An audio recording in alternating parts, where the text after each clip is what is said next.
முன்னாள் கொளத்தூர் எம்எல்ஏ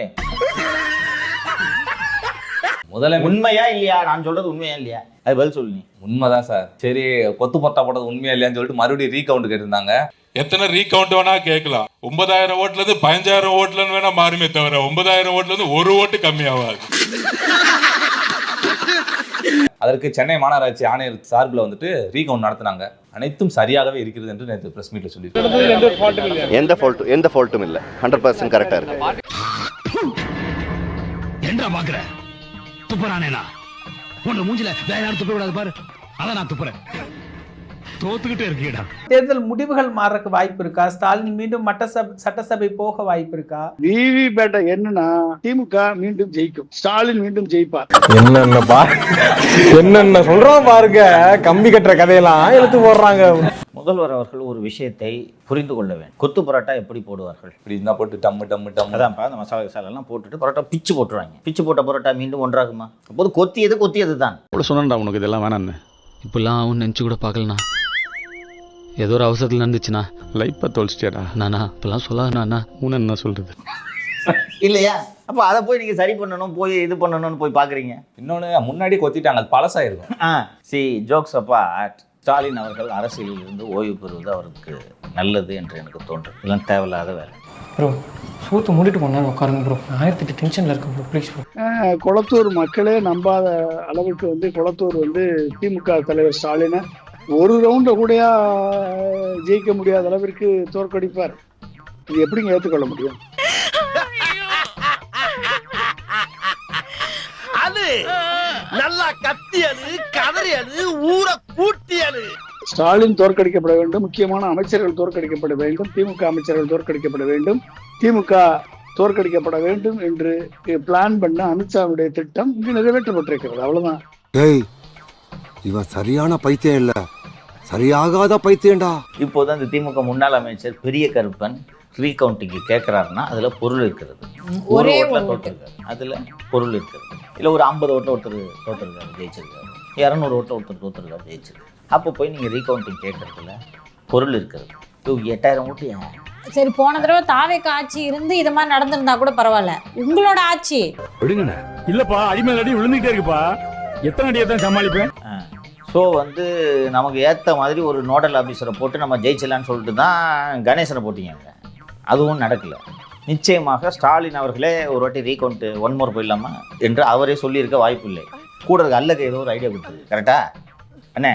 எதுக்கு ஒரு வாட்டி ரீகவுண்ட் பார்த்துலாங்க. காலங்காத்தால உனக்கு குறவழி வரைக்கும் சோத்த போட்டு வண்டியில ஏத்திட்டு வந்ததுக்கு உன்னால என்ன பண்ண முடியுமோ அதை பண்ணிட்டேன். ஸோ இப்போ காலேஜெல்லாம் படிச்சிருக்கேன்.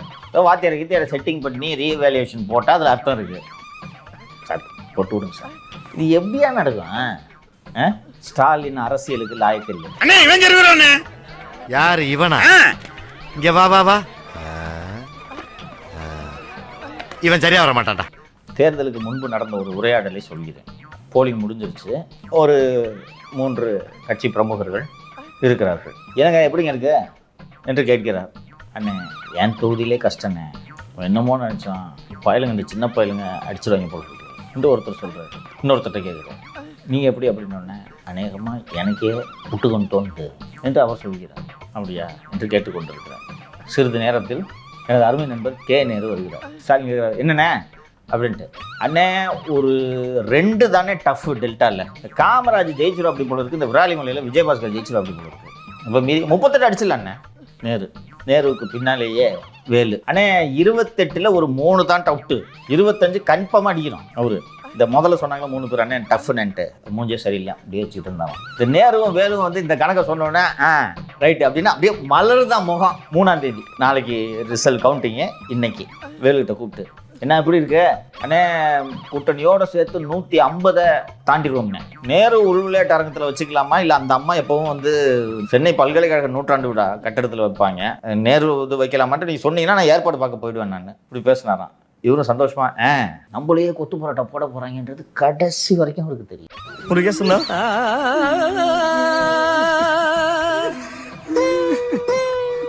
என்னமோ சில்வர் ஜூப்ளி ஒரே அடியில் நொட்டிட்டு போயிடுச்சு தம்பி. தொடக்கம் முதலே இப்படித்தான் கூட இருப்பவர்கள் ஏமாற்றி கொண்டிருக்கிறார். இல்ல, அதான் அவர் விரும்புறாரு. அதுதான் விரும்புறாரு. அது மாதிரி பாசிட்டிவா சொல்றதுதான் விரும்புறாரு. Ignore negativity. ஏதோ கோமாளி மாதிரி ஏதோ என்னவோ பண்ணிட்டு இருக்கானம்மா அப்படின்னு, ஜோக்கர் மாதிரி அப்படின்னு. உண்மையிலே ஜோக்கர் தான். முன்னாள் எம்எல்ஏவாக வீட்டில் உட்கார வேண்டியதுதான். Ignoring negativity is different, ignoring the truth is entirely different. So இதுதான் ஸ்டாலின். இவருக்கு தெரிய மாட்டேங்குது என்ன நடக்குதுன்னு. உதயநிதி தெரிஞ்சுக்க விரும்பல. தெரியும் தோத்துருவோன்னு, என்ன இப்போ தோத்துட்டு போகிறது. அதனால் தான் அவர் தலைமை பொறுப்பை ஏற்க வேண்டும் என்று நான் மீண்டும் மீண்டும் வலியுறுத்தி கொண்டிருக்கிறேன். ஸோ எனக்கு உள்ளபடியே பாவமாக இருக்குது திரு ஸ்டாலின் அவர்களை நினைத்தார். ரொம்ப நான் இதாக சொல்லலை, உள்ளபடியே மனசு வருத்தம். இந்த ஆக்ட் கொடுக்குற வேலையெல்லாம் என்கிட்ட வச்சுக்காதடா. சரி, நம்ம விமர்சனம் பண்ணுறோம், கிண்டல் பண்ணுறோம், இதெல்லாம் ஒரு புறம் ஓரமாக வைத்து விட்டால் அடுத்த வாரம் பேரவை கூட்டம் தொடங்க இருக்கிறது. டிவியில் தானே பார்க்க முடியும் உங்களால், இல்லையா? ஸோ அது வருத்தமாகத்தான் இருக்கும். அது அவ்வளவுதான், டைம் முடிஞ்சது. வா. மருத்துவர் ஐயா ஓய்வெடுத்ததை போல இன்னொன்று, நீங்கள் போய் விஜய்கிட்ட எல்லாம் போட்டிக்கிட்டு இருக்கிறது நல்லா இல்லை. ஏற்கனவே உங்கள் அப்பா வேணாலும் மொக்க பண்ணிக்கிறாரு. ஸோ இந்த நேரத்தில் இளைய தலைமுறை தான் இனி அடுத்த கட்ட அரசியலை நகர்த்த வேண்டும் என்று காலம் அனைவருக்குமே கட்டளையிட்டு இருக்குது. இன்னொன்று விஜய் அவர்கள் டைலாக் பஞ்சா பேசுவார். இவர் ஆகேண்டுக்கு இருந்தாருன்னா எங்கள் மக்கள் அந்த மொக்க பஞ்சது ஆக. இவர் அரசியலில் இருந்து ஓய்வு பெறுது உள்ள மனசாரவே சொல்கிறேன் நான். சும்மா இந்த அரசியல் விமர்சனங்கள் இதெல்லாம் தாண்டி ஓய்வு பெறட்டும், ஒப்படைச்சிட்டு போட்டோம். மீண்டும் தன் கிராமத்துக்கு சிறகுடிந்து செல்கிறது. வணக்கம். வெக்கம் இல்ல, மானம் இல்ல, ரோஷம் இல்ல. மாதேஷ், உங்களை கேட்கல, அவங்கள பார்த்து கேட்கறேன். உங்களையும் கேட்கலாம். குப்பை ஆளுங்கட்சியா இருந்தாலும் குப்பை தான், எதிர்கட்சியா இருந்தாலும் குப்பை தான், இல்ல குளத்தூர்ல தோத்து போனாலும் குப்பை தான். நீங்க எல்லாம் அந்த நேரத்துல எங்க இருந்தீங்கன்னு கூட தெரியும். நாங்க ஏன் வரணும்? நானாவது 2 நாள் அங்க போய் நின்று. அது நீங்க நிப்பீங்க, உங்களுக்கு வேலை கிடையாது, அதெல்லாம் போய் நிப்பீங்க. நீங்க உதவாநிதி அவரும் அதான சொல்றாரு, இன்ஸ்டாகிராம்ல தான் வந்து போயிட்டோம். இப்படிதானே இவங்க பேசுறாங்க. எதிர்கட்சி தலைவர் இருந்து போட்டோம். அதுக்கு என்ன ஒரு நாகரிகமாவே கொண்டு போலாம் அந்த பேட்டியை. அதனாலதான் நான் அவன் சொல்றேன். நீங்க சொல்லக்கூடிய அந்த கரப்பாம்பூச்சி கட்சியா, அவனுடைய அதிகாரப்பூர்வமா அவன் சொல்றானே இந்த போராட்டத்துக்கு எங்களுக்கு சம்பந்தம் கிடையாதுங்க, யாரோ ஒருத்தன் இன்ஸ்டாகிராம்ல போட்டதுக்கு பார்த்து இந்த கூட்டம் வந்து உட்காந்துச்சுன்ட்டு மேஜிக் ஃபார்முலாலாம் சொன்னாங்க. நாங்க வந்து அது சரி பண்ணிடுவோம். நாங்க வந்த உடனே முதல் கையெழுத்து. காங்கிரஸ் ஸ்டாலின் அவர்கள் உட்கார்ந்தா வந்து நீட்டை ஒழிக்கிறோம்னா உதயநிதி அப்ப படுத்தா நீட்டை ஒழிச்சிருவாங்க. அதுக்கு தான் முயற்சி எடுத்தாங்கல்ல. என்ன முயற்சி எடுத்தீங்க? வாங்க டெல்லிக்கு போலாம், எல்லா கட்சியும் சேர்ந்து வாங்க போலாம். டெல்லிக்கு போயிட்டு என்ன பண்ணுவீங்க? தாஜ்மஹாலை பார்த்துட்டு இருக்கீங்க. அதுல வேற அப்படியே மைக்க எங்களுக்கு தெரியும் எப்படி பண்ணணும்னு எங்களுக்கு தெரியும். என்ன தெரியும் உனக்கு? இன்ஸ்டாகிராம்ல போய் பொம்பளை காலை தேடிக்கிட்டு இருக்க நைட்ல, இதான் தெரியும் உனக்கு. சரி, நீங்க அப்படியே பேசி இப்படி குளத்தூர்ல கொண்டு போய் அப்படியே அறுத்து தள்ளிட்டீங்களா ஸ்டாலினை? முக்காடு போட்டு உட்கார வச்சிருக்கீங்க, கையில கட்டிட்டு வந்துருக்காப்ல இந்த ஆளு வீட்டுல. இதான் உங்களுடைய சாதனை. திமுக மாணவர்களும் திமுக மாணவர்களா? என்னது 36 வயசுல ஜூலி வந்து மாணவரா?